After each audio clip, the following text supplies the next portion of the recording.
Hi everyone, let's see how you can fix your Firefox if it is freezing, hanging or crashing in the most easiest way.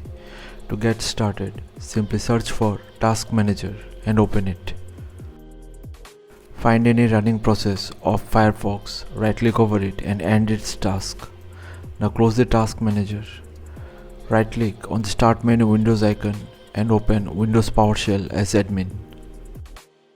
Now type in winget space install space -e space --id space mozilla.firefox and hit enter.